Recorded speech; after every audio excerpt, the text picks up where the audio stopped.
4 వేదాలని కూడా చక్కగా విభజన చేసి చూపగలిగినటువంటి సామర్థ్యం కలిగినటువంటి వేదవ్యాసుడే ఆయన. అలాంటి ఆయన కేవలం ఒక గ్రంథం రాసి దాని యొక్క ఫలితాన్ని తాను పొందాలి అనే ప్రయత్నంతో చేస్తున్నాడా? కాదు. మనందరిలో ఒక మంచి మార్పు తీసుకురావటానికి ఓ చక్కని బాట మనకు జీవితంలో వేయటానికి సర్వే జనా సుఖినో భవంతు అంటుంది మన సనాతనమైనటువంటి ధర్మం అంతా కూడా. ఈ ధర్మం మనకేమని చెప్తున్నది అనంటే అందరూ చల్లగా ఉండండి, సర్వే సంతు నిరామయాః, సర్వే భద్రాణి పశ్యంతు, మా కశ్చిత్ దుఃఖభాగి భవేత్. ఇది కదా మనకి ధర్మం చెప్తోంది. ఎవరికి ఏ విధమైన కష్టము రాకూడదు, ఎవరూ దుఃఖపడకూడదు, అందరూ స్థిరచిత్తులై ఉండాలి, ఆనందకరమైనటువంటి జీవితాన్ని గడపాలి, సుఖంగా ఉండాలి.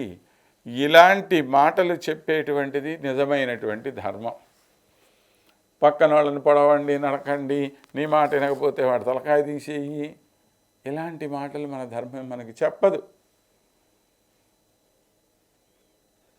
అయ్యా, ఏ ధర్మం అయినా వాళ్ళ ధర్మం, వాళ్ళ గొప్పతనం వాళ్ళ దగ్గర ఉండని, నీ ధర్మం గొప్పతనం నీ దగ్గర ఉంచుకో. స్వధర్మే నిధనం శ్రేయః పరధర్మో భయావహః అన్నాడు భగవానుడు కృష్ణ భగవానుడి గీతలో. కాబట్టి ఎప్పుడూ కూడాను మన ధర్మాన్ని మనం పాటించాలి. ఇతరమైనటువంటి ధర్మాలు ఏమన్నా ఉంటే వాటిని గౌరవించాలి అనే చెప్పారు. అలా గౌరవించని నాడున ఇబ్బంది. కానీ అందరినీ మనం గౌరవించినప్పుడు, మన ధర్మాన్ని మనం పాటించినప్పుడు అందరూ సుఖంగా ఉంటారు. నీ ధర్మాన్ని నువ్వు వదిలేసినా తప్పే, లేదా పక్క ధర్మాల వాళ్ళని నీ వైపు మరల్చుకోవాలనేటువంటి విపరీతమైన ఆశపడి వాళ్ళకేదో ఒక లోభం చూపించి వాళ్ళని నీ వైపుకు మరల్చుకునే ప్రయత్నం చేయటము తప్పే. ఇది స్పష్టంగా చెప్తుంది మన సనాతనమైన ధర్మం. కావలసినంత స్వేచ్ఛిస్తుంది మనకి. ఏ దేవుణ్ణి కావాలంటే ఆ దేవుణ్ణి కొలుచుకోమంది.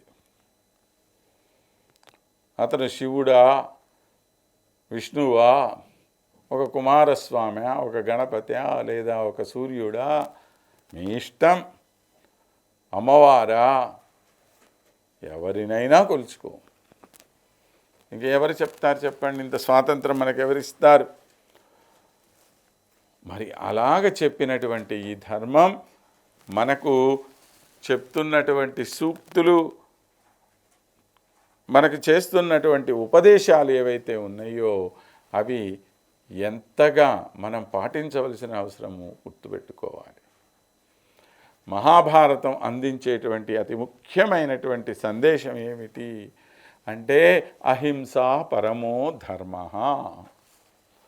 మనం చాలా చోట్ల విని ఉంటామండి ఈ మాట. అహింసని మించినటువంటి ధర్మం మరొకటి లేదు. ఇతరులను హింసించకుండా ఉండటమే ఉత్తమోత్తమైనటువంటి ధర్మం అన్నాడు. మరి అహింసా పరమో ధర్మ అన్నటువంటి మహాభారతము ఏం చెప్పింది, ఏం చూపించింది మనకి? లక్షల కొద్ది మనుషులు ఒకళ్ళనొకళ్ళు పొడుచుకొని చావటం చూపించింది. అంతే కదా. మనకు మహాభారతం అంటే ఏం గుర్తొస్తుంది? 18 అక్షౌహిణీల సైన్యం, 11 అక్షౌహిణీలు కౌరవుల వైపు, 7 అక్షౌహిణీల సైన్యం పాండవుల వైపు. ఇలా 18 అక్షౌహిణీల సైన్యం నాశనమైపోయింది మహాభారత యుద్ధంలో. మరి ఇంత ఘోరమైనటువంటి విపత్తు వ్యాపించితే దాన్ని పోయి మీరు అహింస అంటారేంటండి? అది మహాభారత సందేశం ఏ విధంగా అయింది అని అంటే, మొట్టమొదట మీకు ఈ సందేశాన్ని ఇచ్చినటువంటిది మహాభారతమే. మనం ఇవాళ ఏదో కొద్దిగా బౌద్ధ ధర్మంలో నుంచి వచ్చిందని అదని ఇదని చెప్తున్నాం. కానీ వీటన్నిటికన్నా ముందున్నటువంటిది మహాభారతం.